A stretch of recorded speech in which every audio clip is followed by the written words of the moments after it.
자, 친구들 그 앞뒤에 다 풀이 있으니까 바로 붙여주시고 확인 좀 해보겠습니다. 자, 보자. 아, 이름 써보라니까 다. 이름 나를 주고.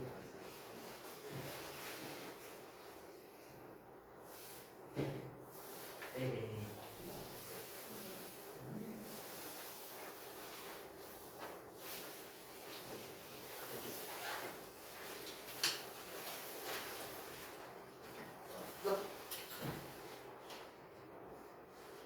이거 왜 이렇게 위쪽에다 붙였어 다시가? 아이고.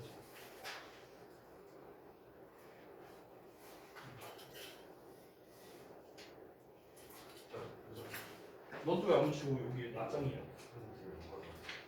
못 가져왔어. 못 가져왔다고요? 아니 지난번에 오리엔테이션 할 때 잘 챙겨오라고 첫날부터 얘기했는데 첫날부터 안 가져왔다. 어? 왜? 아빠? 다시 안 빡빡하게 했어? 어? 아빠?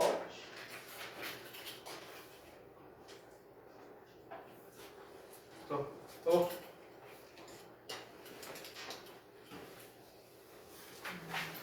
자, 요렇게 붙이라고 이 사이즈로 뽑아준다. 알겠지? 전부 다. 여기다 붙이고 단어. 이렇게, 이렇게. 오케이?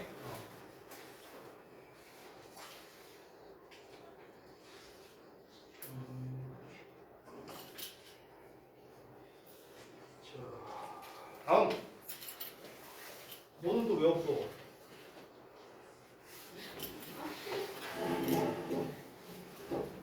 친구들이 아주 그냥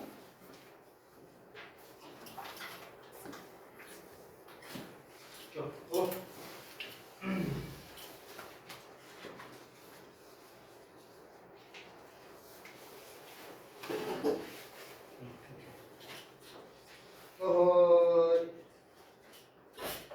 테스트가 어려웠나 보네. 사실 믿을진 모르겠지만 쉽게 된 건데.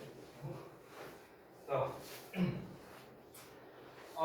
일단 수업하기 전에 앞서서 좀 어떻게 휴가는 여러분들은 사실상 휴가가 아니었나 생각해보니까 너네는 학원 갔을 거 아니야, 딴 학원은. 그렇지? 그러네요. 전 잘 쉬고 왔어요. 저는 뭐 일단 뭐 딴 얘기는 됐고 요거를 좀 이제 좀 컨셉을 좀 보여드릴게요. 데일리 테스트를 좀 웬만하면은 요 패턴으로 내려고 합니다. 주로 요약형 서술형으로 내려고 해요. 왜냐면 여러분이 지난 1년간 학교에서 이제 시험을 봐서 알겠지만 요약형 시험이 안 나오는 학교는 제 기억으로는 없습니다. 네, 어느 학교에서든 요약형은 어떤 방식으로든 나오기 때문에 너무나 중요하고 여러분은 이제 여러분의 전형과 상관없이 니네가 스시로 가든 정시로 가든 전형과 상관없이 일단 여러분은 고2, 2학기까지는요 내신을 잘 챙겨야 됩니다. 이거는 선택사항이 아니에요. 필수입니다. 그렇기 때문에 여러분께서 내신에서 주로 많이 틀리는 게 제가 전에도 말했지만 세 가지거든요. 어법, 어휘, 서술형이에요. 어법, 어휘, 서술형. 대부분 이 세 개에서 틀립니다. 그렇기 때문에 이 중에서도 여러분이 특히나 가장 어려워하는 게 바로 서술형이겠죠. 영작하거나 이렇게 요약형으로 쓰거나 이런 것들. 그래서 이 요약형 같은 경우는요. 요약 그 자체도 어려울 뿐더러 이 조건에 맞춰서 쓴다는 게 사실은 되게 어려워요. 조건에 맞춰서. 지금 여기에서 제가 필요시 어용 변화 가능 이런 거를 이제 써놓기도 했지만 이런 이제 여러 가지 조건들이 붙는 게 사실은 쉽지가 않거든요. 그래서 이렇게 이제 제가 문제를 출제를 했는데 당분간은 계속해서 이 요약으로서 제가 데일리 테스트를 출제를 하려고 합니다. 알겠죠? 그러면은 일단 여러분이 어떻게 풀어야 되는가를 먼저 알아야겠죠. 푸는 방법을 알아야 될 거 아니야. 그거를 먼저 알려드릴게요. 지금 참고로 이 조건은요 거의 최하급 난이도입니다. 왜냐면 제가 이거는 사실 조건을 잘못 쓰긴 했지만 중복 사용도 없고요, 추가 단어도 없고요, 한 칸당 한 단어 쓰라고 했고요. 그러니까 사실상 조건으로만 따지면 사실 되게 난이도가 낮은 조건이라고 볼 수 있어요. 그래서 우리가 이 요약형 서술형을 어떻게 풀이해야 되는가 이거에 대해서 제가 좀 알려드리겠습니다. 첫 번째는요, 너무나 당연한 내용이지만 이 지문에 대한 내용 파악이 되어 있어야 됩니다. 당연한 얘기죠. 그렇죠? 그리고 두 번째는요, 조건을 확인하는데 이 조건을 확인하면서 플러스 힌트 단어를 잘 살펴봐야 되는데 이 힌트 단어를 살펴볼 때 뭘 중점으로 보셔야 되냐면요, 동사를 중점으로 보셔야 됩니다. 동사를 중점으로. 아시겠죠? 지금 이미 나와 있는 걸 보자면요, 일단 become 나와 있고요, 그 다음에 does not 하고 나와 있어요. 그럼 여기 동사원 연결이죠. 누가 보더라도. 그렇죠? 그리고 여기에 can lead 하고 또 동사가 나왔습니다. 그럼 지금 동사 이렇게 두 개가 나와 있네요. 그럼 여러분이 한번 보셨을 때 지금 쭉 한번 봐봐요. 여기에서 동사로 생긴 거는 become밖에 없어요. 그렇죠? reading 동사 아니죠? ing 동사 아니에요, 여러분. Errors with material it there. 없어요. 없어. 그러면 일단 become밖에 없잖아, 동사가. 그럼 누가 보더라도 become은 요 자리밖에 안 되는 거예요. 알겠죠? 그러니까 이런 식으로 일단은 동사를 중점적으로 먼저 힌트 단어를 확인을 하는 겁니다. 그리고 난 다음에 사실 가장 어려운 작업인데 이제 이 두 개를 결합해서 장문을 해야 되는 거예요. 그러니까 장문을 할 때 의외로 많이 틀리는 게 뭐냐면요, 정말 기본적인 거를 많이 틀려요. 막 휘황찬란한 이런 걸 틀리는 게 아니야. 그런 게 아니라 가장 기본이 되는 것들, 그냥 don't 뒤에 동사 원형 나온다, 뭐 이런 거 있잖아. 조동사 뒤에 동사 원형 나온다. 너무나 별거 아닌 것들이잖아. 그렇지? 근데 이런 거에서 생각보다 상당히 많이 틀립니다. 그래서 여러분이 하실 때는 항상 이 장문을 하고 난 다음에는 뭘 생각해야 되냐면, 내가 스위치 제대로 했나? 시제 같은 거 제대로 맞췄었나? 능수동 제대로 맞췄었나? 이런 것들이 있잖아요. 형용사나 부사를 제대로 썼는가? 이런 것들을 항상 우리가 생각하면서 장문을 해야 실수가 나오지 않습니다. 그래서 우리가 이 요약형을 잘하려면요, 구문을 잘해야 되는 거예요. 왜냐면 학생들이 된대요. 그럼 뭐뭐 하게 된다. 보어 자리일 거 아니야. become 뒤니까. 그러니까 여기는 무조건 형용사밖에 못 나오겠죠.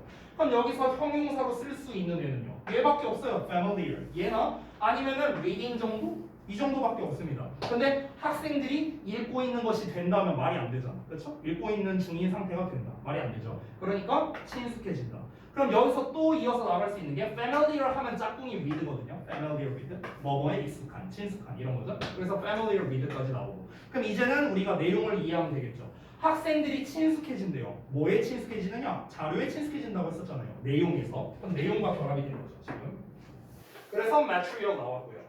by하고 나왔어. 그럼 by하고 나왔으면 니네 머릿속에 딱 떠올라야 되는 거. by ing. 뭐뭐 함으로써. 그래서 여기 딱 reading 자리가 나오겠죠. reading. 그러면 읽음으로써 뭘 읽는데? 그 자료를 읽을 거 아니야. 그 자료를. 근데 앞에 material이 나왔는데 똑같은 말을 또 쓰진 않겠죠? 그래서 대명사를 써준 거고요. 근데 그 자료를 어떻게 읽느냐? 여러 번 읽는다고 했었어요. 그 내용이 본문 어디에 나와 있었냐면요, 바로 여기 나와 있습니다. As you read it over. 여기 나와 있죠. Read it over. over가 붙으면요, 여러 번이란 뜻이에요. 여러 번. 알겠죠? 그래서 다시 돌아가서 여러 번이란 의미의 repeatedly. 여기까지 나왔습니다. 여기까지 썼으면요, 최소 절반 이상 한 거예요. 그럼 여기까지 내용을 봤을 때 학생들은요, 자료를 반복적으로 읽음으로써 자료에 친숙하게 된대요. 근데 자료에 친숙하게 된 거를 어떻게 한다고 했습니까? 오인하게 된다, 오해하게 된다, 이런 내용이 나왔죠. 뭘로 오해하게 된다? 내가 알고 있는 것으로 오해한다, 내가 이해하고 있다고 착각한다, 이런 내용이 나왔었잖아요. 그 내용이 어디 있었습니까? 바로 초반부에 나와 있었습니다.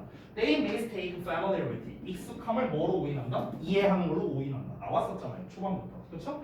그래서 그것이 뭘 유발하겠습니까? 뭘 유발한다? 에러를 유발한다라는데, 이거는요 사실 여기 그대로 나와 있습니다. 보이세요? 지금 그 자료에 친숙해지는데, 근데 그 친숙함이 어떻게 된다고요? 결국에는 에러로 이어진다. 똑같이 썼어요. 심지어 변형도 안 했습니다. on multiple choice, exams, 이것만 내가 테스트로 바꿔놓은 거예요. 여기 테스트로. 됐어? 요 정도야. 그러면은 왜 선다형 시험에서 오류가 발생하게 되겠습니까? 내가 착각하고 있으니까. 친숙한 게 마치 내가 알고 있는 것이다 라고 착각하게 되니까 이런 오류가 발생하게 된다는 거잖아요. 그래서 become part of their knowledge. 여기서 제가 knowledge라고 약간 패러프레이징한 것 뿐이에요. 원래 본문에는 뭐로 나왔었습니까? understanding으로 나왔었어요. understanding, 이해를 지식이라는 말로 바꿨을 뿐입니다. 이렇게 냈는데, 그러면 거의 지금 이 글에서 제가 의도적으로 패러프레이징한 거는요, repeatedly랑 너비지밖에 없어요. 이거밖에 없어. 나머지는 이거 본문에 있는 거 거의 그대로 쓴 겁니다. 대부분이요. 대부분. 원래는 제가 familiar를 안 쓰려고 했어요. 친숙한, 익숙한이라는 단어가 또 뭐가 있냐면 이런 단어가 있죠. intimate, 친숙한, 익숙한. 심지어 used를 써도 돼요. used. 얘도 친숙한, 익숙한 이런 뜻이 있어요. 그러니까 원래는 이런 단어를 쓰려고 했는데 intimate는 니네가 단어 뜻을 모를 수도 있고 used는 니네가 보면 사용했다밖에 모르니까 그러니까 헷갈릴까봐 일부러 이 단어를 안 넣어서 출제한 거예요. 알겠죠? 그러니까 아까도 말했지만 이 정도 힌트 단어에 이 정도 구문 난이도라면요 정말 쉬운 난이도로 출제를 했다라고 볼 수 있겠습니다. 근데 지금 여러분에게는요 어려울 수 있어요. 왜? 많이 안 해봤잖아. 많이 안 해봤잖아. 그렇죠? 이런 요약형 서술형은요 여러분 사실상 어떤 독해 교재에도 안 나와 있어요. 여러분 그 제가 한 가지 말씀드릴게요. 저는요 우리 학원에서 그 알반 수업만 4년 했거든요. 알반 수업만. 그러니까 저는 이제 항상 상위반에서만 수업을 하다 보니까 대부분 시험을 낼 때 이 요약형으로 이제 시험을 냈고 훨씬 어렵게 이제 출제를 해왔었어요 그동안. 그래서 학생들이 진짜 못 풀었었어 이거를. 지금 우리 저기 그 단어관리반에 지금 2관에 있구나. 지금 단어관리반에 태윤쌤이라고 있어요. 혹시 아는 분이 있는지 모르겠는데 그 태윤쌤이 제 오랜 제자예요. 저한테 한 3년 배운 친구거든요. 근데 그 친구한테 제가 한번 물어본 적이 있어요. 뭘 물어봤냐면은 태윤아 너가 2년을 넘게 나랑 그 이 요약형 서술형을 했었잖아. 어떤 점에서 좀 도움이 됐어? 라고 이렇게 물어봤어요. 그러니까 하는 말이 쌤 솔직히 제가 2년 동안 이거를 진짜 매주마다 하다 보니까 이게 고3이 되니까 이게 이제 좀 눈이 트이더라고요. 이렇게 얘기하는 거예요. 지금 이제 항공대 다니는 친구거든요. 근데 고2 때까지 2년을 했는데 정말 열심히 한 친구였는데 2년을 했는데도 정말 어려웠대요. 너무 어려웠대요. 근데 이게 고3이 되니까 이게 이제 습관이 됐잖아요. 2년 동안 매일 했으니까 시험에도 맨날 이렇게 나오고 그러니까 어떤 효과가 벌어졌냐면 고3이 됐을 때 글을 되게 빨리 읽게 됐대요. 어떻게 하면 이 글을 빨리 요약할 수 있을까가 이제 체화가 돼버린 거야. 너무 자주 하니까. 그러니까 이제 모의고사 같은 걸 풀 때 쭉 보고 이거는 결국 이렇게 해서 이래서 이렇다는 내용이구나. 이게 되게 빨라진 거야. 그래서 이 친구가 실제로 그 영어 모의고사 보면은 원래 70분이잖아요. 얘가 푸는데 다 푸는데 50분도 안 걸렸어요. 시간이 막 20분, 30분 이렇게 막 남고 그랬었거든요. 그러니까 일단 정시 기준으로는요 글을 읽는 속도가 달라진다라는 게 큰 장점이었고 내신에서 말할 것도 없겠죠 당연히. 이렇게 시험이 나오는데 유형은 약간 다르지만 결국엔 요약형으로 나오는 거예요. 그래서 여러분한테는요 제가 당분간 리딩할 때는 이 요약형 위주로 할 건데 난이도는 제가 조금 일단 낮게 시작을 할 거예요. 이 정도 난이도로 할 겁니다. 이 정도 난이도로 하다가 이제 여러분의 이제 평균적인 좀 이런 이제 그 성적이 좀 오르면은 제가 조금씩 난이도를 높일 생각이에요. 그렇게 하시면 될 것 같아요. 자, 그다음에 이제 두 번째입니다.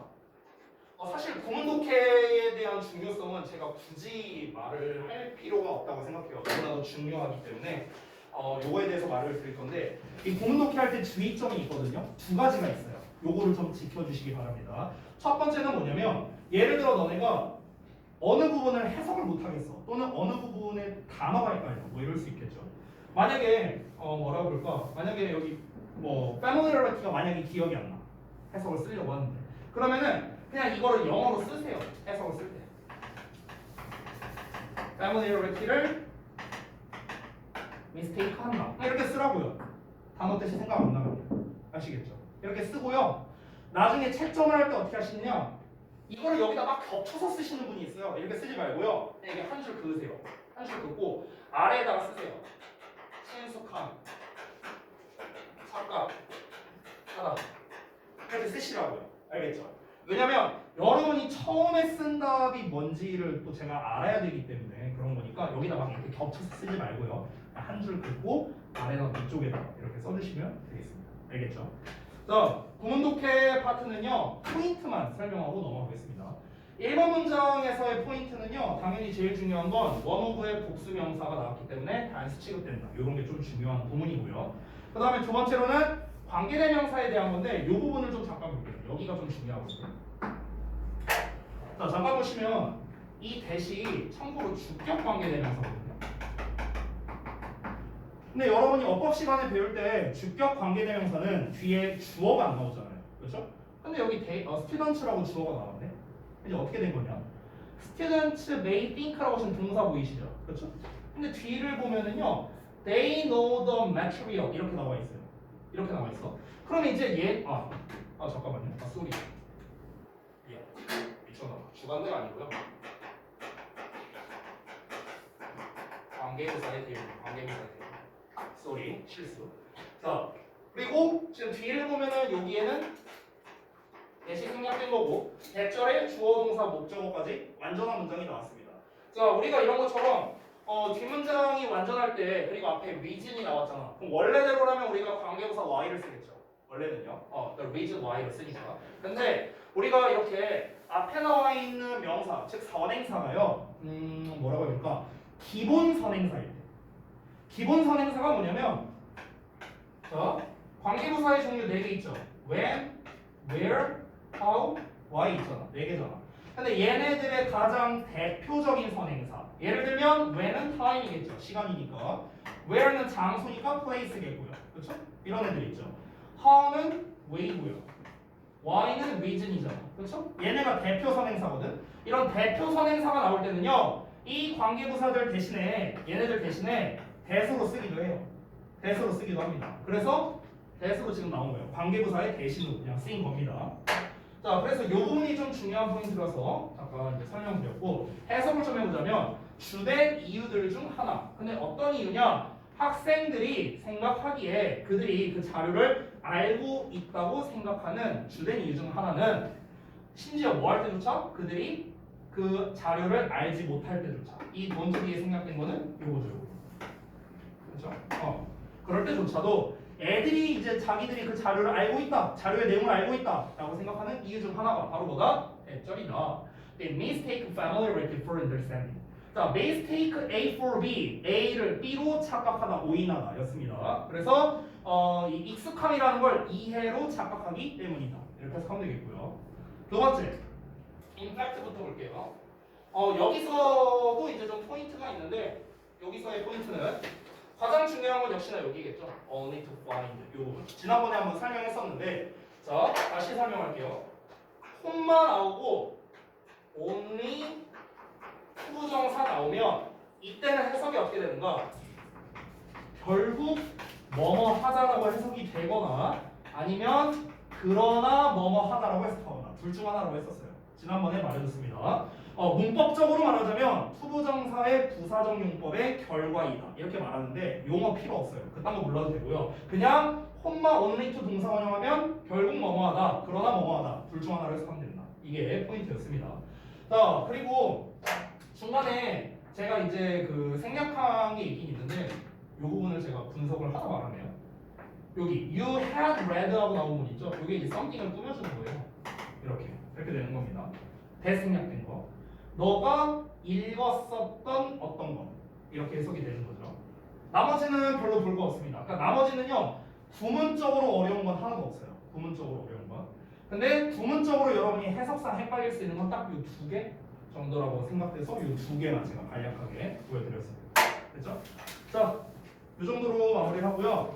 오늘 수업 나갈 부분을 좀 볼게요. 오늘 수업 부분이 뭐죠? 어디 할 차례죠?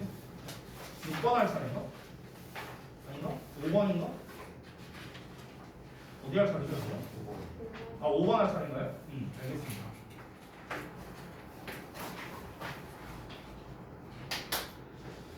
그렇죠.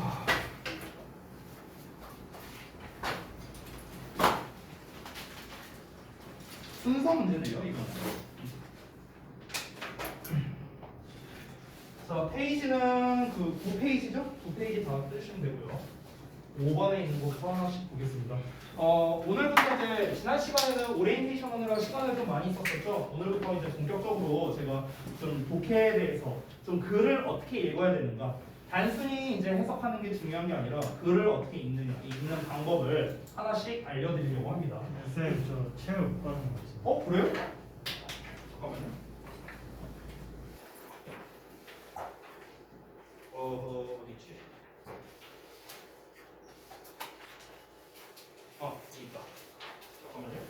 페이지가 페이지가 안 맞네. 아 저기 뭐냐 오늘 첫 등록한 거였나? 맞지? 아 그래서 교재가 없구나. 미안하다. 내가 만들어 놓은 게 있는데.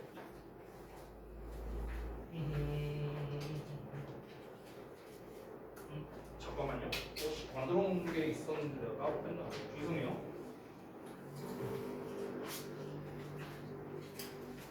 제가 금방 뽑아드릴게요.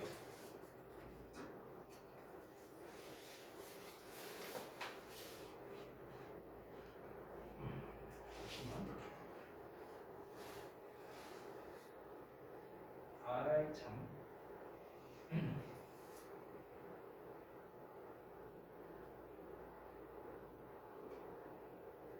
잠깐만요. 시험을 준비해놨었는데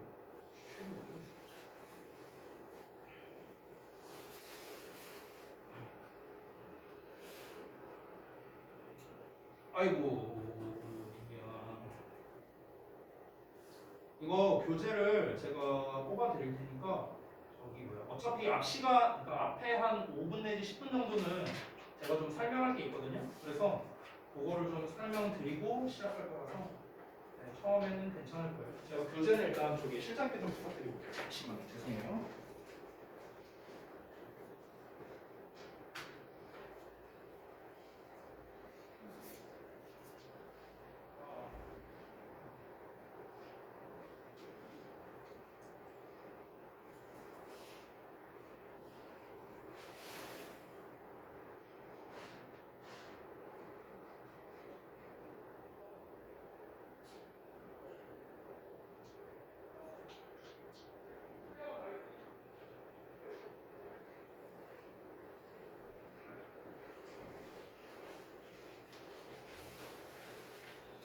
아이고 죄송해요. 좀 설명드릴 게 있어서 요거를 좀 먼저 설명드리고 좀 시작을 할게요. 지금 오늘 할 내용이 잠깐만요. 어디 갔냐? 6번이었죠 아까? 아 5번? 아 5번이죠. 자 잠깐만 볼게요. 여기 보시면 패턴 1에 주제 설명 결론이라고 이렇게 나와 있잖아요. 그래서 요 패턴이랑 그리고 우리가 어떻게 글을 읽고 어떻게 뒷내용을 예상을 해야 됩니다. 이런 것들에 대해서 제가 좀 알려드릴게요. 자, 일단은 이 패턴을 알기 전에 여러분이 뭘 먼저 알아야 되냐면요. 용어를 좀 먼저 아셔야 되거든요. 제가 설명해드릴 용어는요. 일단 소재, 주제, 요지입니다. 일단 여기까지. 그리고 주연 설명이라고 제가 쓸게요. 일단 이 용어의 이제 설명, 특징 이런 것들에 대해서 말씀드리겠습니다. 소재부터. 자, 소재라는 거는 뭐냐면요. 제가 앞으로 수업을 하면서 굉장히 얘기를 많이 하게 될 건데, 네. 감사합니다. 여기. 자, 소재라는 건 제가 정말 여러 번 얘기할 건데, 소재는 뭐냐면요. 쉽게 말하면 글을 쓰기 위한 재료라고 생각하시면 돼요. 글을 쓰기 위한 재료다. 그럼 주제는 뭐냐면 그 소재를 가지고 무슨 이야기를 하는데 이게 주제예요. 됐어요? 잘 봐봐. 예를 들어서 내가 너네한테 자유 글짓기를 하라고 한번 해볼게. 내가 분필이라는 토픽을 줄 거야. 분필이라는 소재 줄 테니까 자유롭게 글 써봐. 이렇게 얘기를 했어. 그러면은 누구는 분필의 뭐 예를 들어 종류에 대해서 말할 수도 있고, 누구는 분필의 생산 과정에 대해서, 누구는 분필을 누가 발명했는가 이런 거에 대해서 얘기할 수 있고, 분필의 역사에 대해서 얘기할 수도 있고, 여러 가지를 얘기할 수 있겠죠. 똑같은 분필이라는 소재를 가지고도 엄청나게 다양한 이야기를 할 수 있다는 겁니다. 즉, 이 글의 소재는 분필이지만 주제는 뭡니까? 분필의 뭐 역사, 분필의 종류 뭐 이런 것들이 주제가 되는 거죠. 그렇죠? 자, 그럼 우리가 이제 모의고사 풀 때도 많이 봤죠? 이 글의 요지가 뭐냐? 그럼 요지라는 건 뭐냐면요. 주제에다가 플러스 필자의 의도가 들어간 거예요. 필자의 의도. 그러니까 여기서 말하는 필자의 의도가 뭐냐면요. 더 쉽게 말하면 이겁니다. 그러니까 이 글을 통해 무엇을 전달하고 싶은 거야? 이게 요지거든요. 이게 자, 예를 들어 볼게요. 우리가 어렸을 때 읽었던 동화, 백설공주 뭐 이런 것들 있죠. 그럼 백설공주 이야기의 주제가 뭐냐라고 만약 물어본다면 사실 그런 동화 같은 경우는 딱 잘라서 주제가 뭐다라고 말할 수는 없겠지만 대충 요약할 수는 있겠죠. 자, 백설공주 이야기의 중심 내용 요약을 하자면 예를 들어서 이렇게 말할 수 있습니다. 백설공주가 마녀가 준 사과 먹고 엿될 뻔했는데 일곱 난장이 똥자루를 만나고 잘 먹고 잘 살다가 왕자랑 뽀뽀하고 어떻게 뭐 행복하게 잘 살았다. 대충 이렇게 말하면 이 내용의 요약이 되겠죠. 그렇죠? 자, 그러면은 이 글의 제목은 뭐냐? 당연히 백설공주가 제목입니다. 그러면 백설공주 이야기의 요지는 뭘까요? 요지. 즉, 이 백설공주 이야기를 쓴 사람이 있을 거 아니야. 백설공주 이야기를 쓴 사람이 이 백설공주 이야기를 통해서 이 독자들에게 뭘 전달하고 싶었을까? 뭘 전달하고 싶었을까? 우리가 어렸을 때 읽었던 그런 동화들 있죠. 백설공주가 됐든 신데렐라가 됐든 막 그런 동화들 있잖아요. 이 동화들의 요지는요 다 똑같아요. 뭔지 알아요? 권선징악이에요. 권선징악. 권선징악이 뭐야? 착한 놈은 잘 되고 나쁜 놈은 엿된다. 이거잖아요. 그러니까 동화에서 전달하고 싶은 그 필자의 의도는 뭡니까? 다 권선징악이에요. 옛날 우리가 읽었던 거. 그러니까 요지라는 건 뭡니까? 주제와 더불어서 필자의 의도가 뭐냐? 필자가 이 글을 왜 썼냐? 그거를 맞추라는 게 바로 요지가 되는 겁니다. 자, 그럼 여기에서 주제와 요지는 비슷한 속성을 가지고 있는데 어떤 속성을 가지고 있냐면 얘네들은요 포괄적이고요, 거시적이고요, 비유적이고 추상적이고 이런 특징을 가지고 있어요. 부연 설명은 얘네와는 반대되는 속성을 가지고 있습니다. 어떤 속성을 가지고 있는가? 바로 구체적인 속성을 가지고 있습니다. 구체적. 됐어? 자, 여러분 우리가 이제 고2가 되잖아요. 학년이 올라갈수록 이 주제를요 굉장히 비유적으로 표현하는 것들이 많아져요. 고2 때부터 점점 많아집니다. 그러니까 예를 들면 이런 식이에요. 예를 들면 자 만약에 뭐라고 해볼까? 고등학교 1학년 때까지는 그 약간 비유를 해서 말하자면 고등학교 1학년 때까지는 독해 교재를 딱 봤을 때 주제문이 어떻게 나오느냐? 예를 들면 이렇게 나옵니다. 로이쌤은 못생겼다. 이렇게만 나와요. 고1 때까지 이렇게 나옵니다. 고1 때까지는. 그러면 이제 그 다음에는 이제 부연 설명이 나오는 거야. 얘가 왜 못생겼냐면은 뭐 눈이 어떻고 코가 어떻고 입이 어떻고 막 이러면서 나와. 이게 이제 고1 버전의 독해 교재. 그래서 독해 지문. 근데 고2, 고3쯤 되면은요 그렇게 대놓고 말을 안 해요. 이렇게 표현합니다. 예를 들면 아름다움이 죄라면 로이쌤은 무죄이다. 이딴 식으로 표현한다는 거야. 그럼 우리가 어때요? 한번 생각해야 되죠. 그렇죠? 그러니까 우리말로 들어도 한번 생각해야 되잖아. 아름다움이 죄라면 로이쌤이 무죄다. 그럼 로이쌤이 잘생겼다는 거 못생겼다는 거. 못생겼다는 거구나. 똑같은 말이잖아 결국에. 똑같은 말인데 말을 어떻게? 이렇게 애둘러서 비유적이고 추상적이고 그냥 딱 봤을 때 직관적으로 받아들이지 못하게끔 한번 이렇게 돌려서 설명한다는 거죠. 학년이 올라갈수록 그게 굉장히 심화가 됩니다. 그러면 이제 여러분은 어떻게 해야 됩니까? 그거를 파악할 줄 알아야 되는 거죠. 파악할 줄 알아야 돼. 그럼 선생님 그걸 우리가 어떻게 파악합니까? 두 가지 방법이 있어요. 첫 번째는 뭐냐면 우리가 수많은 독해 교재, 독해 이런 지문을 많이 읽어봐서 어떤 글에 익숙해지는 거예요. 그러니까 우리 왜 그런 말 많이 하잖아. 어렸을 때부터 책 많이 읽어라 막 이런 얘기 하잖아요. 그 책을 많이 읽으면요 우리가 어떤 다른 거를 안 해도 자연스럽게 익혀져요. 이게 이런 말이구나, 저게 저런 말이구나 라는 게 자연스럽게 익혀집니다. 근데 여기 계신 대부분의 분들은요 아마 책을 많이 안 읽었겠죠. 나도 마찬가지야. 나도 만화책만 읽었어. 그러니까 그런 거를 파악할 수 있는 능력이 사실 떨어질 수밖에 없습니다. 그러면은 우리 입장에서 어떻게 해야 되느냐? 그래서 두 번째 방법이 필요하겠죠. 두 번째 방법은 뭐냐면요 우리가 그런 것들을 많이 잘 파악하려면요 부연 설명을 읽을 수밖에 없어요. 여러분 만약에 지문에서 아름다움이 죄라면 로이쌤이 무죄이다 이렇게 나왔는데 이걸 내가 뭔 말인지 이해를 못했어. 그럴 수 있잖아. 심지어 영어로 나올 테니까. 그러면 이제 우리가 이 말만 보고는 뭔 말인지 모르니까 뒷내용을 보고 파악을 해야 된다는 거죠. 그 뒷내용은 뭐가 되는 거야? 부연 설명이 되고 부연 설명은 반드시 구체적으로 나옵니다. 반드시. 그리고 처음부터 끝까지 정말 애매모호하게 비유적인 설명만 하다 끝나는 지문은 절대 없어요. 절대 없어. 비유적인 설명을 했으면 반드시 구체적인 얘기가 이어집니다. 그래서 제가 전에 얘기를 했는지 모르겠는데 여러분 약간 거의 공식 같은 게 있는데요. 우리가 보통 예시를 말할 때 for example을 많이 쓰죠. 그렇죠? 근데 for example 안 써도 어쨌든 어떤 예시가 시작되는 부분이 나왔어. 그럼 예시가 시작되는 부분 바로 이전 문장. 바로 이전 문장이 뭐가 되냐? 주제가 됩니다. 주제. 거의 대부분 그래요. 예시의 시작 지점 이전 문장이 주제라고요.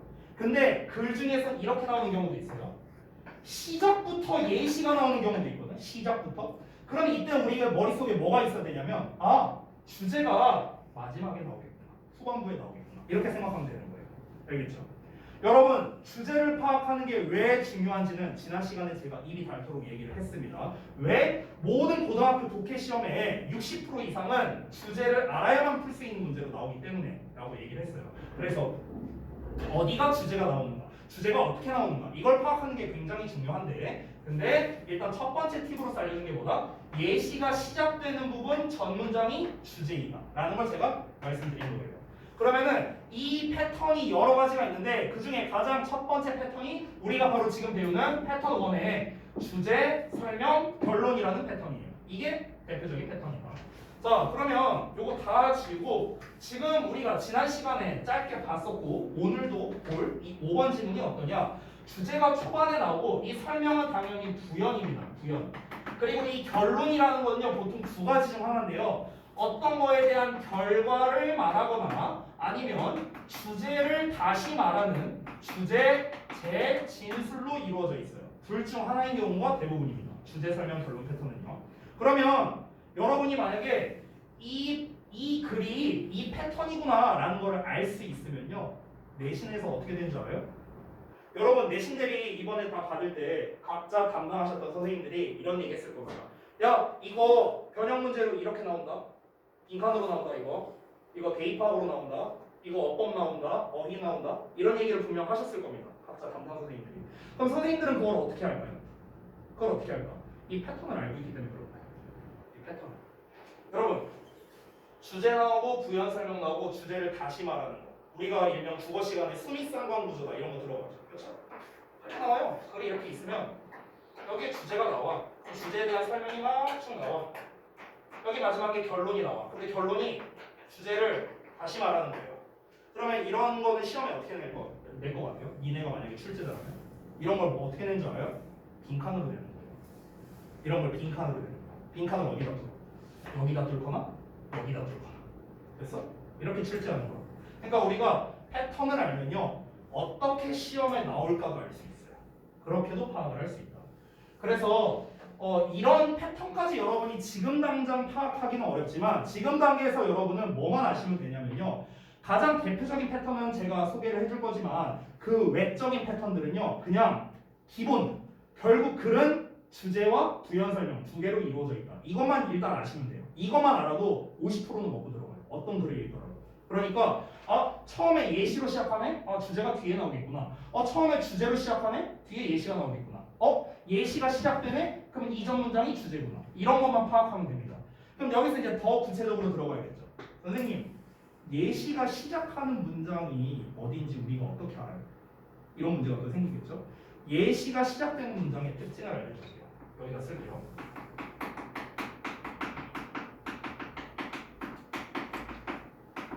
예시가 시작되는 문장은요 패턴이 있습니다. 첫 번째, 여러분이 너무나 잘 알고 있는 for example 또는 for instance 이딴 단어로 시작하는 거, 이건 뭐 너무 당연하죠. 이게 첫 번째 패턴. 두 번째 패턴은요 뭐뭐라고 생각해봅시다 라는 패턴입니다. 생각해보자, 뭐 가정해보자, 뭐 이딴 말들 있죠. 이런 것들, 이런 것들.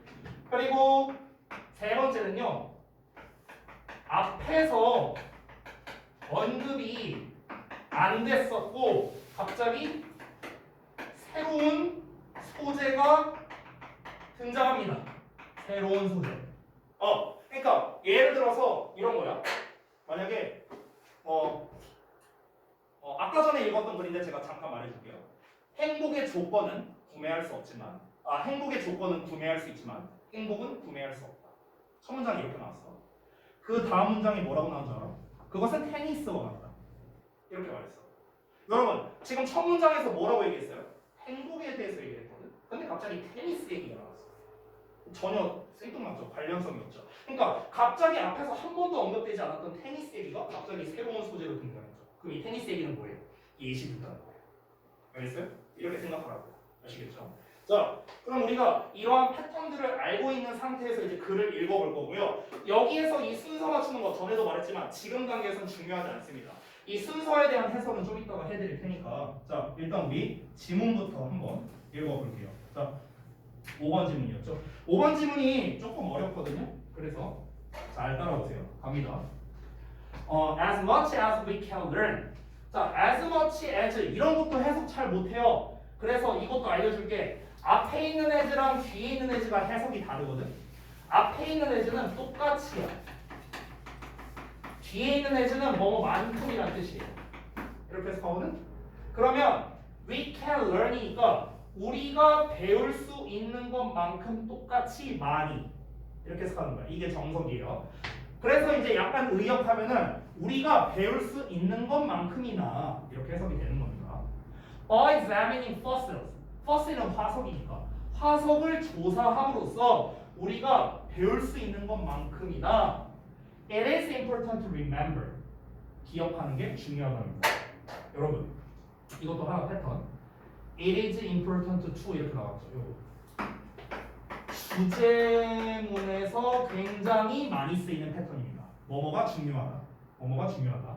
지금은 important로 썼지만 중요한의 표현은 다 쓸 수 있어요. 뭐 essential, 뭐 vital, 뭐 이런 단어들이 있잖아. 그렇죠? 중요하다, 뭐 necessary, 필수적이다, 뭐 이런 것들. 이런 거 다 쓸 수 있습니다. 첫 문장에 뭐뭐가 중요하다 하면은요 무조건 주제라고 생각하면 돼요. 아시겠죠? 다시. 자, 화석을 조사함으로써 우리가 배울 수 있는 것만큼이나 투부정사 이하가 중요하대. 또 remember 대절이하를 기억하는 게 중요하답니다. 대절이하를 보자면 they seldom care. seldom은 거의 뭔가를 안 하는 거야. 즉 그것들이 거의 말하지 않는데요. 뭐를요? The entire story를요. 그러니까 전체적인 이야기를 거의 말해주지 않는다는 것을 기억하는 게 중요하답니다. 여기서 데이가 가리키는 건 앞에 있는 fossils거든요. 화석이야, 화석. 그러니까 화석이라는 게 이야기를 거의 안 해주는 게 중요하답니다. 자, 그럼 우리가 지금 첫 문장 읽었거든. 내가 질문 하나 할게, 얘들아. 질문. 이 글의 소재가 뭐예요? 뭐에 대해서 얘기할 것 같아? 첫 문장 읽었어. 뭐라고? 화석이. 됐어? 이게 소재야. 여러분 지금처럼 소재는요 웬만하면 첫 문장 읽으면 나와요. 첫 문장 읽고 생각을 한번 해봐. 얘가 뭐에 대해서 말하려고 하는 건가? 근데 딱 봐도 화석 얘기하는 거겠죠. 그러니까 화석에 대해서 조사를 하면은 우리가 알 수 있는 것만큼이나 뭐가 중요하다? 화석이라는 게 완전한 이야기를 전달하지 않는데요.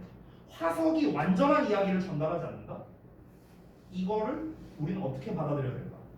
화석을 딱 뭔가를 발견했어. 그럼 이 화석만 보고도 이 생물체에 대해서 우리가 완전히 알 수 있는 게 아니다. 됐어? 이렇게 이해하는 거예요. 됐죠? 자, 그러면은 사실상 핵심은 나왔습니다. 벌써 주제 나왔어요. 그러니까 화석만으로는 그 생물체의 모든 것을 알 수 없다. 이거야, 이거. 첫 문장 패러프리징 한 게 이거예요. 됐어? 그러면 여기서 이거는 지금 설명하는 건 그냥 넘겨도 돼요. 그럼 학교에서 이런 지문을 시험을 내잖아. 어떻게 내는 줄 알아요? 만약에 요약이나 주제나 이런 걸로 시험을 낸다고 쳐볼게. 그럼 어떻게 내느냐? 모든 것을 알 수 없다. 알다라는 말을요 다른 단어로 바꿔 쓰는 거예요. 예를 들어서 그에 대한 지식을 가질 수는 없다. 지식 뭐 이런 식으로 말을 바꾸는 거예요. 아까 내가 요약형에서 낸 것처럼. 그러니까 화석을 조사하는 것만으로는 이 생명체의 모든 면면을 파악할 수 없다. 파악하다 뭐 이런 단어를 쓸 수도 있고요. 되니? 자, 일단 넘어갈게요. 다음 문장. Things only fossilize. 생물은 오로지 화석화된답니다. Under certain sexual conditions. 자, 1년에 특정 조건 하에서만 이 화석화가 된대요. 자, 첫 문장에서 지금 뭐라고 했습니까? 화석만으로는 모든 걸 알 수 없대잖아요. 그럼 뒤에는 뭐가 나와야 돼? 부연 설명 나와야 돼. 어떻게요? 구체적으로. 그래서? 그럼 왜 모든 걸 알 수 없는데? 이유가 있을 거야. 그렇죠? 그 이유로서 첫 번째를 말했습니다. 뭐랍니까? 생물들은요 특정 조건에서만 화석화가 된대요. 그럼 이걸